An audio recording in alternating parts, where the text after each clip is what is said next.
되는 것처럼 이제 남편의 의무에 대해서 살펴보도록 하겠습니다. 우리가 이제 앞에서 본 것과 약간 겹치는 부분도 있고, 이제 우리가 오늘 살펴볼 이 남편의 의무에 대한 것은 이제 성경 본문 4군데에서 나오는데, 이제 거기서 4군데에서 나오는 12가지 남편의 의무를 살펴보도록 하겠습니다. 근데 이제 이 4군데가 약간씩 좀 겹치는 것들도 있어요. 그래서 이 12가지가 조금씩 겹치는 것들도 있습니다. 근데 이제 성경에서 말씀하시는 가정에 대한 본문들이에요, 이 4군데가. 근데 여기서 특히 남편에 대한 의무를 살펴보고, 다음 주에는 이제 아내에 대한 의무를 보도록 하겠습니다. 그래서 남편에 대한 의무도 12가지고 아내에 대한 의무도 12가지인데 개인적으로 이 아내에 대한 의무 부분이 훨씬 더 좋더라고요. 저는 왜 그런지는 모르겠지만 공감이 더 많이 되고, 그래도 어떻게 할 수 없죠. 남편에 대한 의무도 살펴봐야 돼요. 매도 먼저 맞는 게 좋다고. 여기서 이제 의무, 남편은 이러이러해야 한다, 이런 이제 목록들이 나오는데, 이게 이제 사실은 하나님께서 명령하셨다는 이유 하나만으로도 사실 이 말씀에 순종을 해야 되겠죠. 근데 그것 외에도 이제 또 다른 합당한 또 이유들이 있습니다. 그래서 이 세상 사람들은 어떤 무엇을 해야 한다, 이런 당위성에 대해서 이제 과거 시대에는 그런 것들을 이제 당연하게 받아들여야 되는데, 그렇죠.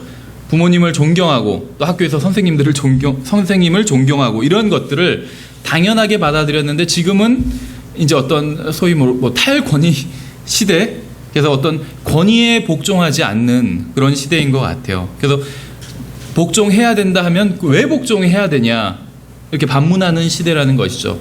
근데 하나님이 없이는 왜 복종해야 되는지 그 답을 줄 수가 없다고 생각해요. 그래서 과거에 대학에서 들었던 과목 중에 이제 법철학이라는 과목이 있었어요. 그거는 이제 어떤 지금 실정법을 다루는 것이 아니라 어떤 법의 근원에 대해서 다루는 겁니다. 그래서 이제 처음에 법의 어떤 근원 다루고 해석하는 방법 이런 거 좀 다루고 그러는데, 이제 처음에 어떤 근원을 다룰 때 왜 법이 어디서 만들어졌고 이제 왜 법을 지켜야 되는지 이런 부분을 다뤄요. 그런데 뭐라고 법학자들이 답하는지 아세요? 왜 법을 지켜야 되는지? 사실 법이니까 지켜야 된다, 이런 식으로 얘기를 해요. 법이니까 지켜야 된다. 근데 그건 말이 안 되죠. 법이니까, 엄마가 왜 엄마냐면 엄마니까 엄마다, 이거나 똑같아요. 말이 안 되는 답변이에요. 근데 그 이상의 답변을 줄 수가 없어요. 근데 사실 성경적으로 보면 왜 지켜야 되는지 알 수가 있죠. 성경에서는 하나님께서 법을 주시는 분이라고 말씀하고 있어요. 그러니까 법이 어디서 나왔냐 하면 답을 못해요. 거기에 대해서 일반 세상 사람들은. 근데 우리가 성경을 봤을 땐 충분히 알 수가 있죠. 하나님께서 법을 주셨어요. 하나님께서 주셨기 때문에 그것을 지켜야 되는 것이에요. 그 법 뒤에 하나님께서 계시기 때문에. 일반 세상 학자들은 그걸 인정할 수가 없어요. 그러면 법학이 아니라 신학이 돼버리잖아요. 그러니까 이제 그냥 그 얘기는 하지 말기로 하자, 이렇게 결정을 해버려요. 왜 지켜야 되는지 그건 따지지 말자는 거예요. 복잡해지니까 그냥 지키자, 이렇게 하는데 사실은 정당성을 주지 못하는 거죠. 그만큼 그러니까 어쩔 수 없이 지키는 거죠. 사실 대부분의 사람들은 법이니까 지키는 것이 아니라 안 지키면 혼나니까 어쩔 수 없이 지키는 거죠. 그래서 오늘 우리가 살펴볼 것들은 하나님의 말씀에, 성경에 나온 이제 남편에게 주시는 12가지 명령입니다. 좀 겹치는 것도 있어요, 말씀드린 것처럼. 먼저 이제 에베소서 5장을 보겠습니다. 에베소서 5장, 골로새서 3장, 베드로전서 3장, 고린도전서 7장, 이렇게 4군데에 이제 남편에게 주시는 말씀, 또 이제 아내에게 주시는 말씀도 있어요. 근데 오늘은 이제 남편에게 주시는 말씀만 초점을 맞춰서 보도록 하겠습니다. 에베소서 5장 22절에 아내들아 너희 남편에게 복종하기를 주께 하듯 하라. 이는 남편이 아내의 머리됨이 그리스도께서 교회의 머리 되신과 같기 때문이라. 그분은 그 몸의 구원자시니라. 그래서 우리가 이제 2번째 시간에도 봤고, 3번째 시간인가요? 그때도 봤고, 또 지난 시간에도 약간 얘기를 했는데, 성경은 가정의 머리가 남편이라고 말씀하고 있습니다. 가정의 머리가 남편, 마치 교회의 머리가 그리스도이신 것처럼. 그래서 우리가 가정에서는 남자들이 머리지만 또 교회, 주님과의 관계에서는 몸이죠. 또 신부고. 그래서 주님과 교회의 관계처럼 가정에서 남편과 아내의 관계가 머리와 또 몸의 관계라고 이렇게 말씀하고 있어요. 근데 오늘날은 지난 시간에 말씀드린 것처럼 대부분은 아니죠. 절대 다수의 사실은 구원받지 않은 여자들은 남편을 머리로 인정하지 않습니다. 그렇죠? 문제는 교회에서도 그리스도인들도 구원받은 여자들도 남편을 머리로 인정하지 않는다는 것이요. 그럼 뭐 꼭 구원받은 남자만 가정의 머리인가? 지금 그런 얘기를 하는 것이 아닙니다. 어떤 기본적인 근본적인 얘기를 하는 것이죠. 구원받았든지 받지 않았든지를 떠나서 가정의 머리는 남자인 것이에요. 남편. 그렇죠. 이것이 굉장히 중요합니다. 그래서 남편들에게 주시는 첫 번째 명령은 가정의 머리가 되라는 것입니다. 가정의 머리가 되라는 것. 그렇죠. 모든 영적인 결정권을 남편이 가지고 있다는 것이요. 그렇다고 뭐 마음대로 하는 것은 아니죠. 아내와 상의하고 또 설득해야 되겠죠. 그러니까 어떤 결정 권한을 가진 사람은 그것을 따라오는 사람을 설명해 줄 의무는 있는 것 같아요. 최소한. 그렇죠. 결정은 남편이 하지만 왜 그런 결정을 내리는지, 그것이 또 왜 하나님 앞에서 바른 결정인지를 최소한 설명은 해줘야 되겠죠.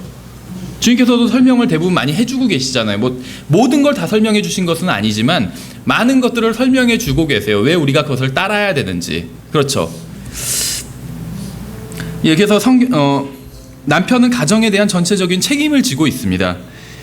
그래서 남편은 게을러서는 안 되고 또 부지런하게 관심을 갖고 가정을 돌봐야 됩니다. 돈만 벌면 되는 것이 아니라 관심을 갖고 가정을 돌봐야 된다는 것이에요. 가정을 돌볼 책임이 남편에게 있다는 것이 바로 하나님의 명령입니다. 남편은 가정을 하나님의 방법대로 돌봐야 됩니다. 또 자신도 하나님의 방법대로 살아야 됩니다. 남편은 그리스도께서 교회의 머리 되신과 같이 가정의 머리이고, 따라서 그리스도께서 하나님의 방법대로 교회를 돌보시듯이 가정을 돌봐야 됩니다. 남편은 가족들이 하나님의 방법대로 기도하도록 가르쳐야 되고, 또 가족들에게 하나님의 말씀을 가르쳐야 됩니다. 그래서 가족을 위해서 바른 본을 보여야 되고, 아이들을 또 바르게 양육할 책임이 1차적으로 남편에게 있다는 것이에요. 남편은 가정의 머리로서 머리의 역할을 해야 됩니다. 아내가 제대로 하지 않는다고 하는 사람들이 있어요. 그래서 가정의 머리 역할을 할 수가 없다. 자기는 머리 역할을 하고 싶은데 아내가 따라주지 않기 때문에, 아내가 제대로 하지 않기 때문에 머리 역할을 할 수 없다, 이렇게 얘기하는 사람들이 있어요. 물론 이제 그 문제에 대해서는 나중에 다음 시간에 다룰 겁니다. 그런데 생각해 보세요. 주님의 몸인 교회가 제대로 역할을 하지 못해도, 그렇죠, 제대로 하지 못해도 주님께서는 언제나 한결같이 제대로 머리의 일을 하고 계신다는 것이죠. 교회가 제대로 못해도 주님께서 머리의 역할을 하고 계신다는 것이에요. 그래서 아내가 제대로 아내의 역할을 하지 못한다고 해서 그것이 남편이 남편의 역할을 하지 못한다는 핑계가 될 수는 없다는 것입니다. 그렇죠. 가장이라면 가장의 역할을 해야 됩니다. 모르겠어요. 사람들은 일반적으로 뭐 직함만 좋아하는 경우가 많이 있어요. 그 직함에 맞는 일은 하지 않으려는 경우가 너무나도 많이 있죠. 권위는 좋아하지만 책임을 지기는 싫다는 거죠. 남편은 성경에 의하면 가정의 머리입니다. 그래서 가정의 머리가 되어야 돼요. 뭐 그런 얘기 하잖아요. 머리지만 머리를 움직이는 것은 뭐 목이다 해가지고 아내가 움직인다는 거죠, 남편을. 근데 뭐 그게 재미있는 농담일지는 몰라도 사실이 아닙니다. 남편은 가정의 머리가 돼야 됩니다. 이것은 사람의 의견이 아닌 하나님의 말씀입니다. 남편은 가정의 머리가 되어서 가정이라는 배를 바른 길로 인도할 책임이 있다는 것이죠. 계속해서 25절에 보시면, 남편들아 너희 아내 사랑하기를 그리스도께서 교회를 사랑하사 교회를 위하여 자신을 주신 것 같이 하라, 이렇게 말씀하고 있어요. 사실 우리가 이제 살펴볼 이 네 가지 본문에선 아내를 사랑하라는 이 명령이 계속해서 반복되고 있습니다. 그렇죠. 근데 이제 결혼을 할 때 뭐 대부분의 경우는 다 사랑해서 하잖아요. 그렇죠. 특히 뭐 제 생각일진 몰라도 특히 남자들이 더 사랑을 해서 결혼을 하는 것 같아요. 여자보다. 뭐 여자도 사랑하겠지만 대부분의 경우에 있어서는. 그래서 결혼하기 전에는 어떻게 보면 아직 결혼하지 않은 사람들은 이 본문이 이해가 안 될 수도 있어요. 왜 아내를 사랑하라, 이거 당연한 거 아닌가? 사랑하니까 결혼하는데. 저도 아직 이해를 못해요. 근데 모르겠어요. 결혼 연차가 좀 오래되신 분들은 이해를 할 수도 있을 것 같아요. 하나님께서 왜 이런 명령을 하시는지 생각해 보세요. 왜 하나님께서 어떤 명령을 하시는 이유는 그렇게 하지 않기 때문이에요. 그렇죠. 남편들이 아내를 사랑하지 않기 때문에 이 명령을 하고 계신 것이에요. 그렇죠. 저는 아직 잘 몰라요, 왜 이런 명령을 하는지. 아마 잘 아시는 분도 있을 거예요, 여러분 중에는. 아, 맞아, 아내를 사랑해야 돼 하고 다시 이 말씀을 볼 때마다 리마인드 하시는 분이. 남편에게 하시는 두 번째 명령은 단순히 아내를 사랑하라는 것이 아닙니다. 남편에게 주신 명령은 그리스도께서 교회를 사랑하신 것처럼 아내를 사랑하라는 겁니다. 생각해 보세요. 그리스도의 사랑은 끝이 없어요. 그렇죠. 하나님의 사랑 끝이 없습니다. 좋을 때나 나쁠 때나 기쁠 때나 슬플 때나 변함없이 교회를 사랑하십니다. 아내가 사랑스러운 일을 할 때나 그렇지 못할 때나 아내를 사랑하라는 게 하나님의 뜻이에요. 하나님의 말씀이고 하나님의 명령입니다. 그러니까 그냥 아내를 사랑하라 이렇게 말씀하지 않고 그리스도께서 교회를 사랑하신 것처럼 매일 그렇게 아내를 사랑하라는 게 하나님의 명령이라는 것이죠. 예수 그리스도께서 우리가 사랑스러운 일을 할 때나 그렇지 못할 때나 동일하게 우리를 사랑해 주십니다. 그렇죠. 따라서 우리도 그렇게 아내를 사랑하라는 게 하나님의 명령이에요. 하나님께서는 언제나 여러분을 선하게 대해 주셨습니다. 주님께서는 언제나 여러분에게 은혜를 베풀어 주셨어요. 주님께서는 언제나 인내로 여러분을 대해 주십니다. 주님께서는 항상 여러분을 자비롭게 대해 주시고 계시죠. 주님께서는 항상 여러분의 필요를 채워 주십니다. 하나님께서는 여러분의 아내가 사랑받을 자격이 있을 때만 사랑하라고 말씀하신 적이 없어요. 아내를 사랑하고 싶은 마음이 들 때만 사랑하라고 말씀하신 적이 없습니다. 아내에게서 무엇인가를 얻을 게 있을 때만 아내를 사랑하라고 말씀하신 적도 없어요. 주님께서는 그리스도께서 교회를 사랑하신 것처럼 아내를 사랑하라고 말씀하셨습니다. 하루 종일 매일 사랑하라는 것이요. 왜냐하면 주님께서 우리를 그렇게 사랑하시니까, 하루 종일 매일 사랑하시니까 그렇게 아내를 사랑하라고 말씀하고 계시다는 것이죠. 다음 절에 보시면 26절에 이것은 그분께서 말씀을 통해 물로 씻음으로 교회를 거룩히 구별하고 정결하게 하려 하시며 또 그것을 점이나 주름이나 그런 것이 없는 영광스러운 교회로 자기를 위해 제시하려 하심이며 교회가 거룩하고 흠이 없게 하려 하심이라 이렇게 말씀하고 있어요. 지금 에베소서 5장의 말씀은 교회에 대한 말씀이면서 동시에 가정에 대한 말씀입니다. 왜냐하면 교회와 가정이 돌아가는 원리가 같기 때문에 기본적으로 교회와 가정은 비슷한 원리로 돌아가고 서로 유사한 관계에 있다는 것입니다. 근데 여기서는 지금 주님께서는 교회를 깨끗하게 보호하시는 일을 하신다 이런 말씀을 하고 있어요. 그래서 이것을 통해서 우리가 알 수 있는 것은 교회의 머리가 예수 그리스도께서는 교회의 머리시면서 또 교회를 이렇게 깨끗한 순수한 상태로 보존하시는 것처럼 남편도 교회의 머리로서 아내를 또 가정을 순수하고 깨끗한 상태로 보존해야 될 책임이 있다는 것입니다. 성경은 남편에게 이 악한 세상으로부터 아내를 보호해야 한다고 말씀하고 있어요. 남편은 이 세상에 악에 물들지 않게 아내를 지켜야 됩니다. 남편은 아내가 이 세상으로부터 구별되어 정결한 상태로 있을 수 있도록 지켜야 된다는 것이에요. 마치 주님께서 교회를 지켜주시는 것처럼 남편은 이 세상이 경건치 않은 모든 것들로부터 아내를 지켜야 됩니다. 남편은 아내가 영적인 사람들과 교제할 수 있도록 하고 건전하고 거룩한 교회에 참여할 수 있도록 해야 되고 또 주님과 지속적으로 교제를 나눌 수 있도록 도와줘야 됩니다. 그러니까 교회를 선택할 때 신중하게 결정해야 된다는 것이요. 그렇죠. 남편은 아내가 이 세상의 죄에 동참하지 않도록 해야 됩니다. 하나님께서는 그리스도께서 교회를 지켜주시듯이 이 세상의 악으로부터 아내를 지켜야 한다고 말씀하셨습니다. 아내가 쓰레기 같은 것을 듣고 쓰레기 같은 것을 보지 않도록 남편은 영적으로 지도해야 돼요. 근데 문제는 이런 걸 따르지 않겠죠. 그렇죠. 자기가 보고 싶은 걸 보고 듣고 싶은 걸 들으려고 하겠죠. 그래서 기도가 필요한 것이요. 기도가. 그렇죠. 아내가 영적이고 거룩하고 순수하고 헌신되고 깨끗한 신앙생활을 하는 사람들과 교제할 수 있도록 인도할 책임이 남편에게 있다는 것입니다. 남편은 아내가 순수한 신앙을 가지고 주님을 만날 수 있도록 인도해야 돼요. 또 온 가족이 순수한 신앙으로 깨끗한 마음으로 주님을 만날 수 있도록 준비를 시켜야 된다는 것입니다. 그래서 아내를 위해서 기도해야 되는 것이겠죠. 또 가정을 위해서 기도해야 되는 것이겠죠. 계속해서 다음 절을 보시면 이와 같이 남자들도 마땅히 자기 아내를 자기 몸같이 사랑할지니 자기 아내를 사랑하는 자는 자기를 사랑하느니라. 지금까지 아무도 자기 육체를 미워한 적이 없고 오히려 그것을 양육하고 소중히 여기기를 주께서 교회에게 하신 것 같이 하나니 우리는 그분의 몸과 그분의 살과 그분의 뼈들에 속한 지체들이니라. 이렇게 말씀하고 있어요. 여기서 말씀하시는 것은 굉장히 단순합니다. 전혀 복잡하지 않아요. 자신에게 돈을 쓰는 것처럼 아내에게 돈을 쓰라는 거죠. 자신의 몸을 돌보는 것처럼 아내를 돌보라는 것입니다. 자신을 소중히 여기는 것처럼 아내를 소중히 여기라는 것. 이것이 이제 네 번째 명령입니다. 다른 사람이 자신을 대하기를 바라는 대로 아내를 그렇게 소중하게 대해주라는 것이요. 계속해서 다음 절에 보면 이런 까닭에 남자가 자기 아버지와 어머니를 떠나 자기 아내와 결합하여 그들 둘이 한 육체가 될지니라. 이렇게 말씀하고 있어요. 이제 여기서 다섯 번째 명령을 볼 수가 있습니다. 결혼을 했으면 아버지와 어머니를 떠나라는 것이요. 아버지와 어머니를 떠나라는 것이요. 그래서 가정생활의 중심이 부모님이 아니라, 결혼을 했으면 부모님이 아니라 남편과 아내가 되어야 된다는 것이요. 그렇죠. 남편과 아내, 아이들 이 위주가 되어야 된다는 것입니다. 모르겠어요. 저 아직 잘 모르는데 저한테는 해당이 안 되는 얘기인데 보통 그런 얘기를 하잖아요. 결혼을 하면 남자가 효자가 된다. 이런 얘기 아세요? 결혼을 하면 남자가 갑자기 효자가 된다. 전혀 부모님 생각을 안 하고 마음대로 살다가 결혼하고 나서는 갑자기 부모님 생각을 하고 거기까지는 좋아요.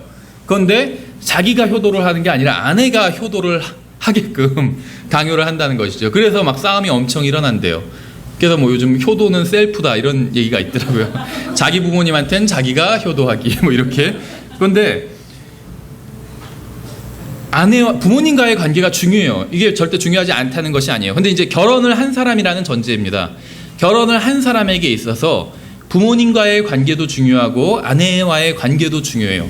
근데 둘 중에 하나만 선택해야 된다면 아내와의 관계를 선택해야 돼요.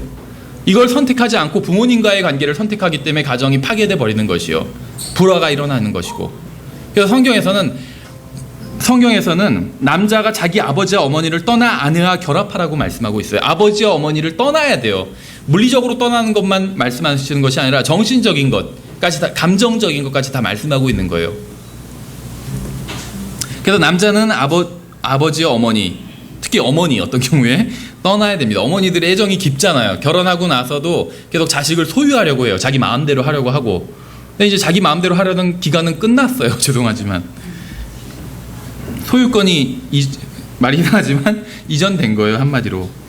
감정적인 면에서 떠나야 됩니다. 물론 어머니를 사랑하고 존경하고 선하게 대해야 되고 어머니와 시간을 또 보내야 됩니다. 그렇죠. 하지만 어머니와 결혼한 게 아니라 아내와 결혼한 것이라는 사실을 기억해야 됩니다.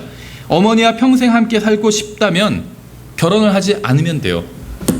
평생 함께 살 사람은 어머니가 아니라 아내라는 것이죠. 그렇죠. 근데 어머니를 도저히 못 떠나겠다. 그럼 결혼을 하면 안 된다는 것이요. 어머니를 모시고 살면 돼요. 그 자체로 잘못된 것이 없어요. 근데 결혼을 했다면 떠나야 된다는 것이요. 둘 어머니와의 관계, 아버지 부모님과의 관계, 아내와의 관계 둘 다 매우 중요하지만 둘 중에 하나를 선택해야 된다면 아내와의 관계를 선택해야 된다는 것이에요. 그것이 하나님의 뜻이에요. 하나님의 명령이고. 그 험담에 대해서 이런 얘기가 있어요. 험담을 하면 세 사람이 더러워진다. 첫째는 험담을 하는 그 대상, 그렇죠. 그 대상이 더러워져요. 그 사람에 대해서 안 좋은 얘기를 하니까 험담. 두 번째는 험담하는 말을 하는 사람이 더러워지고, 세 번째는 그 험담을 듣는 사람이 더러워진다. 이런 얘기가 있어요. 자신의 아내에 대해서 험담하는 사람들이 있습니다.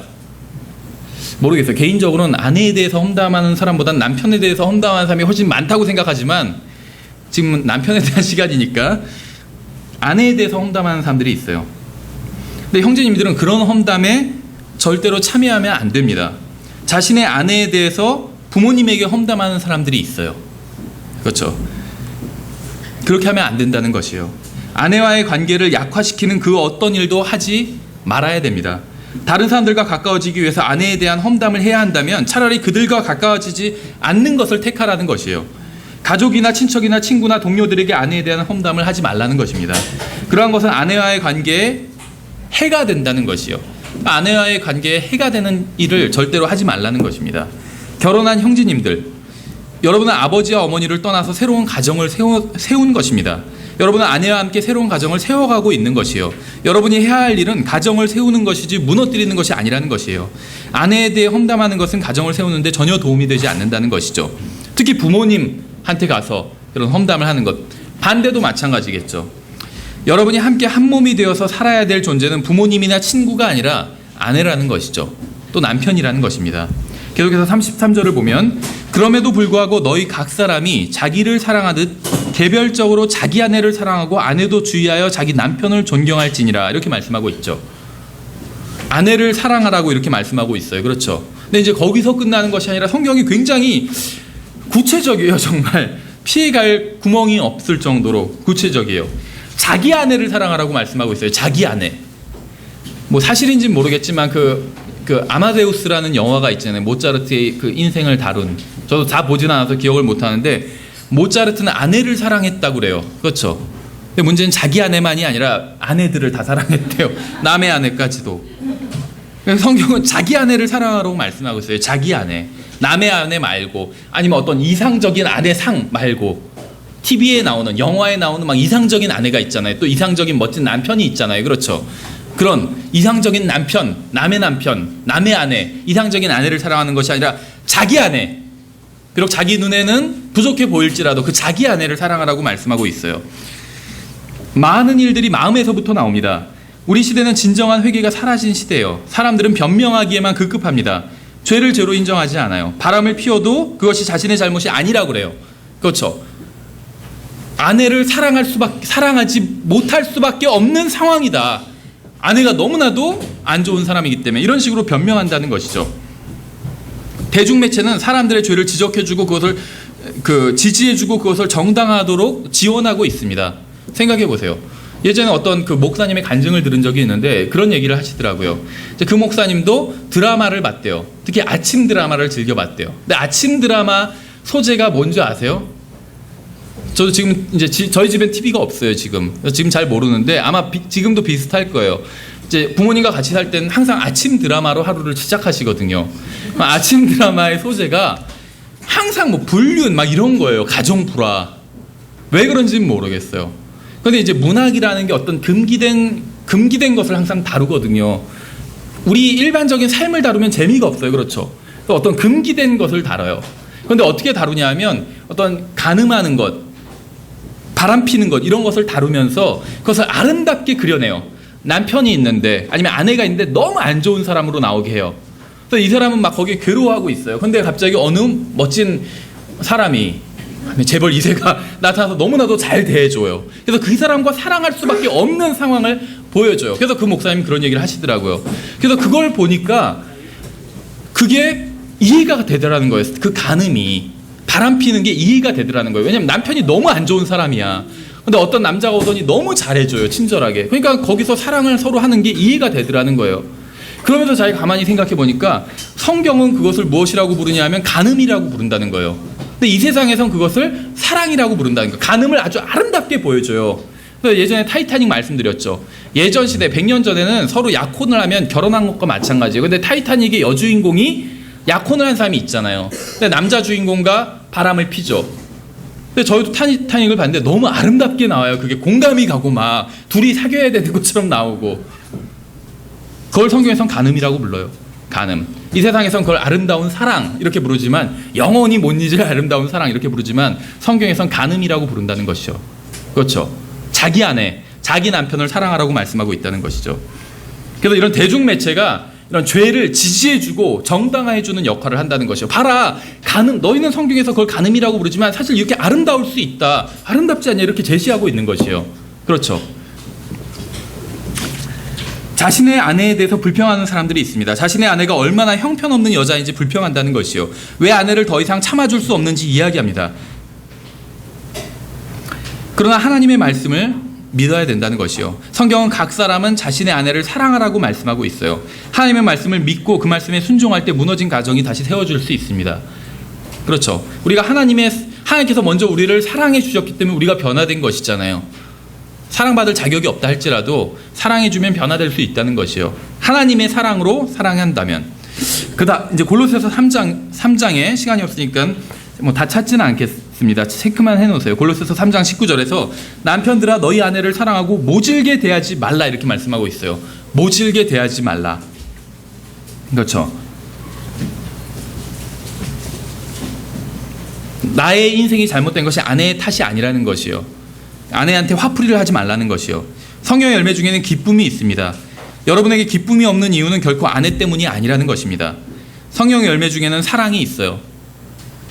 여러분에게 사랑이 없는 이유는 결코 아내 때문이 아니라는 것입니다.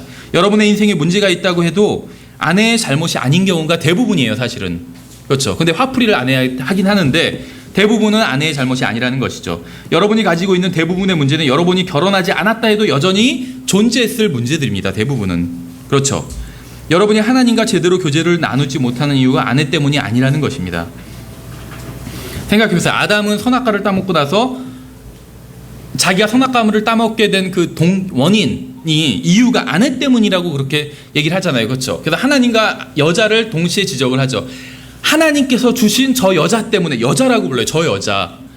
여자라는 말이 아름다운 말이에요. 그렇죠. 근데 거기에 저라는 말이 붙으면 아름답지 않은 말로 변해요. 저 여자, 그렇죠. 이 남자, 저 남자 때문에 내가 이렇게 됐습니다. 저 여자 때문에 이렇게 됐습니다. 지금 그 얘기를 하고 있는 것이요.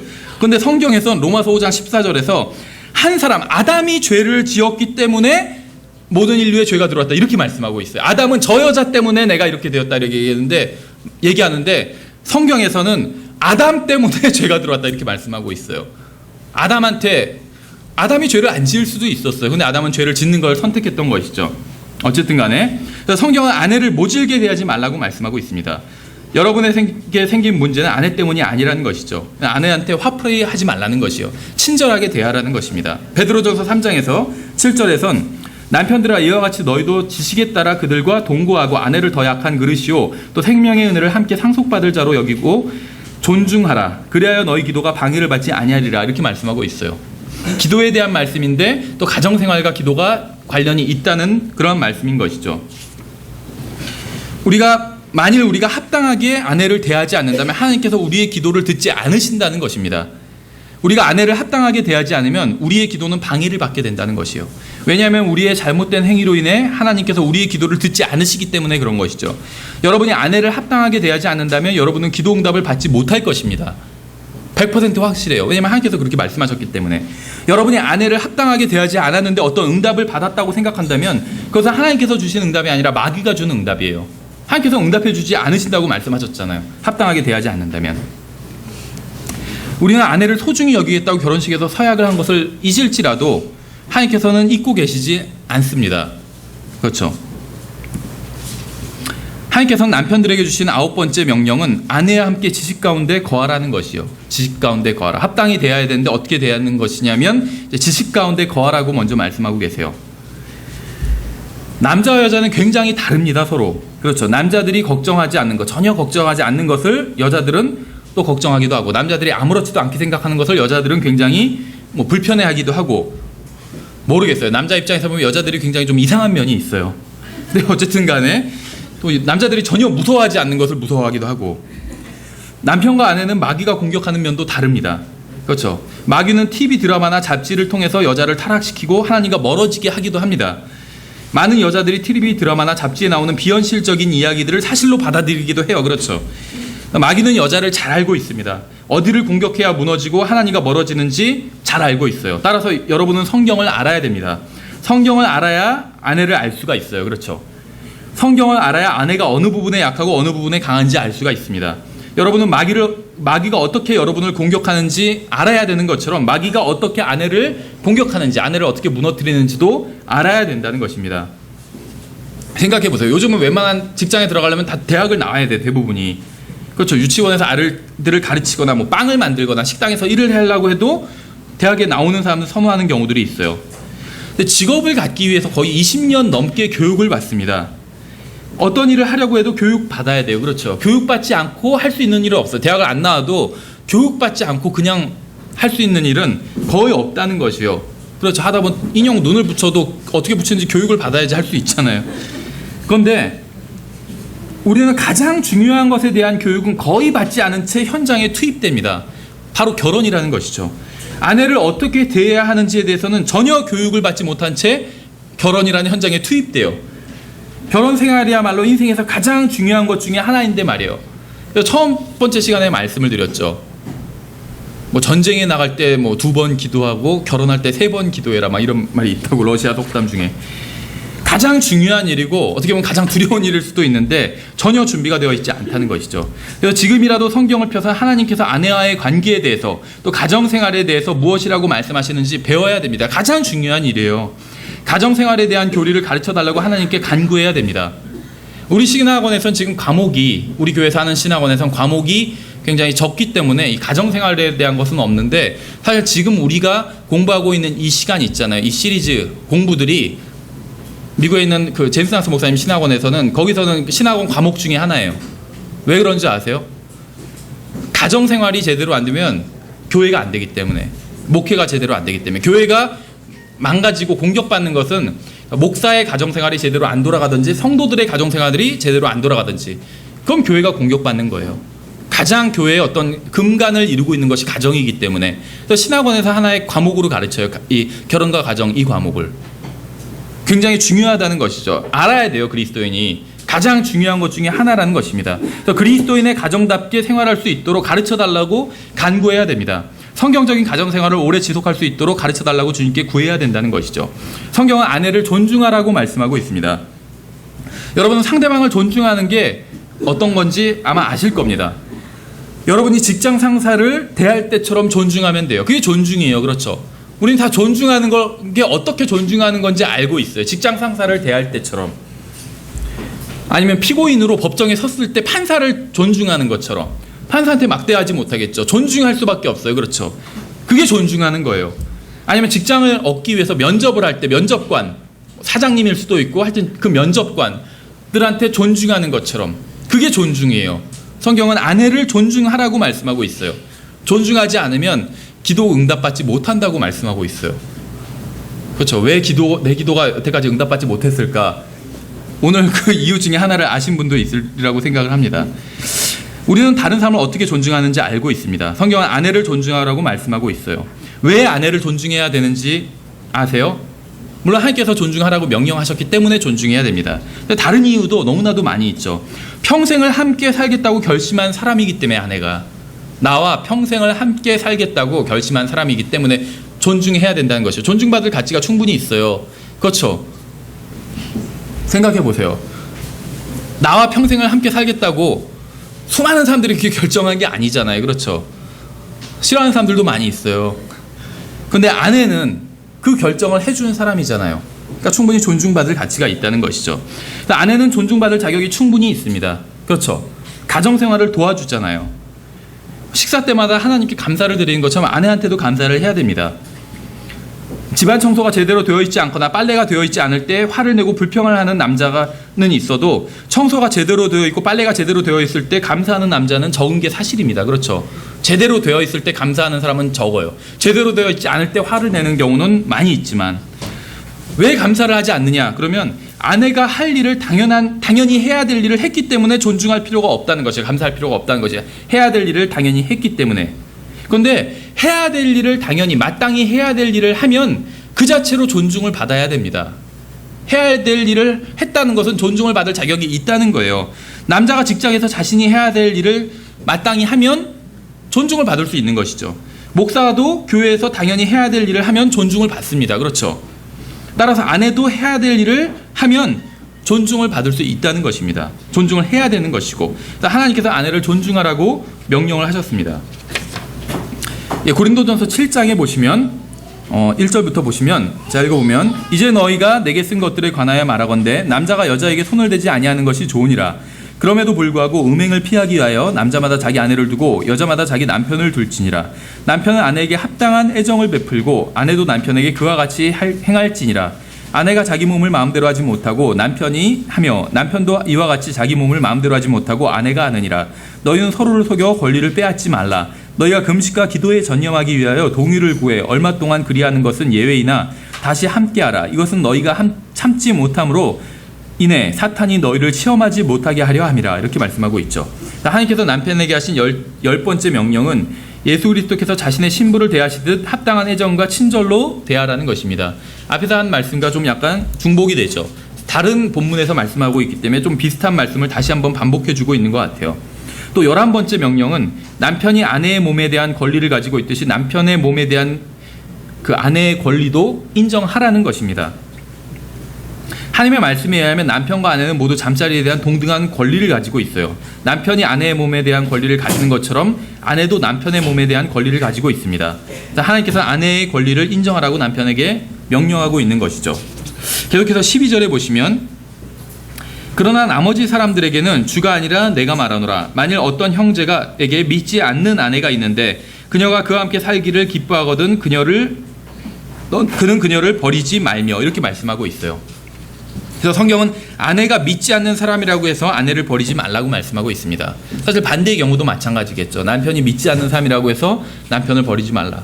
최근에도 그런 얘기를 드린 적이 있어요. 물론 이제 그 믿지 않는 그 남편 혹은 믿지 않는 아내가 잘못한 경우이기는 한데 그 믿지 않는 사람과 그런 얘기를 너무 많이 사실은 들었어요. 믿지 않는 남편 혹은 믿지 않는 아내와 헤어지는 것이 하나님을 더 잘 섬기기 위해서 헤어지는 것이 하나님의 뜻이다. 이렇게 얘기를 하는 사람들을 본 적이 있습니다. 근데 성경에 의하면 어떤 경우에도 이혼이 하나님을 기쁘시게 한 적은 없어요. 이혼이. 구약 성경에서도 사실 구약 성경에 의하면 하나님께서 이스라엘을 자기 아내로 삼으셨다가 이혼 증서를 써서 내보내시죠. 그렇지만 그것이 하나님을 기쁘시게 한 것은 아니에요. 그렇죠. 어쨌든 간에 믿지 않는 아내라도 함께 살기를 원한다면 그녀와 함께 사는 것이 하나님의 명령에 순종하는 것입니다. 아내를 믿지 않는 아내라고 해서 버리지 말라고 말씀하고 있잖아요. 그렇죠. 하나님을 더 잘 섬기기 위해 믿지 않는 아내와 헤어진다는 것은 하나님의 말씀을 무시하고 어기는 것에 불과하다는 것이죠.